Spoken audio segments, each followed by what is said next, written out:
বাংলাদেশ জাতীয়তাবাদী দল জনগণের দল, জনগণের পাশে থাকার দল, যার জন্যই বিগত 1/11-এর পরে অনেক ষড়যন্ত্র হয়েছে, অনেক ধরনের চেষ্টা হয়েছে দেশনেত্রী বেগম খালেদা জিয়াকে দেশ ছাড়া করার জন্য, বিএনপি নেতা কর্মীদেরকে তাদের চরিত্র হননের জন্য। কিন্তু আল্লাহর কি অশেষ মেহেরবানি, আজকে যারা চেষ্টা করেছিলেন উনারাই পালিয়ে গেছেন। আর দেশনেত্রী বেগম খালেদা জিয়া আল্লাহ রাব্বুল আলামিনের অশেষ কৃপায় অনেক নির্যাতন কষ্ট সহ্য করার পরেও দেশের মানুষ দেশনেত্রী বেগম খালেদা জিয়ার কফিনের পাশে সারা বাংলাদেশ দাঁড়িয়েছে, শুধু বিএনপি নয়। কাজেই আমরা শ্রদ্ধা জানাই, কৃতজ্ঞতা জানাই সেই নেত্রীর প্রতি, যেই নেত্রীর দেশপ্রেম অকৃত্রিম, যিনি তার স্বামীর রেখে যাওয়া দায়িত্ব যথাযথভাবে পালন করেছেন। কোনোদিন উনি কোনো ধরনের প্রলোভনে আপোষ করেন নাই, যার জন্য আমাদের নেত্রীকে দেশের মানুষ বলে আপোষহীন দেশনেত্রী।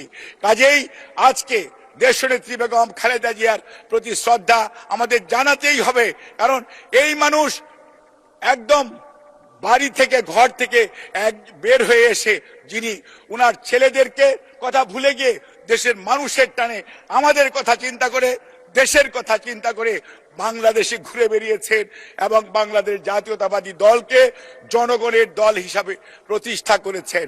91 ইলেকশনের আগে অনেক নেতা নেত্রী বলেছিলেন 10টি সিট পাবে, কিন্তু ভাগ্যের কি নির্মম পরিহাস, দেশের মানুষ ভালোবেসে দায়িত্ব দিয়েছিলেন দেশনেত্রী বেগম খালেদা জিয়ার নেতৃত্বে বাংলাদেশ জাতীয়তাবাদী দলকে। কাজেই আমরা শ্রদ্ধা জানাই সেই নেত্রীকে। আর এই তো সেই নেত্রী, যেই নেত্রী কথা এবং কাজে মিল রেখেছেন। জনগণের দাবি ছিল, অনেকে আমাদের সাথে ছিলেন, কিন্তু অনেকে আমরা দেখেছি যমুনা ব্রিজ যেই দিন উদ্বোধন হবে ওই দিনও হরতাল করেছেন।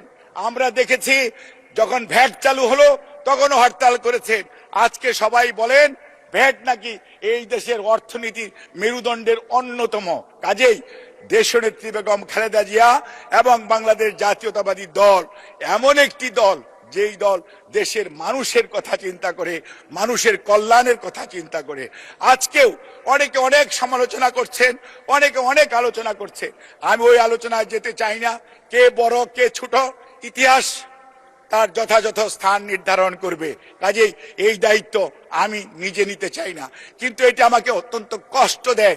আজকে কেন আপনারা 47 বলেন, 52 বলেন, 69 বলেন, 71 বলেন, 75-এর 7ই নভেম্বর বলেন, 90-এর স্বৈরাচার বিরোধী আন্দোলন বলেন, 24-এর জুলাই আগস্ট বলেন, কাউকে ছোট বা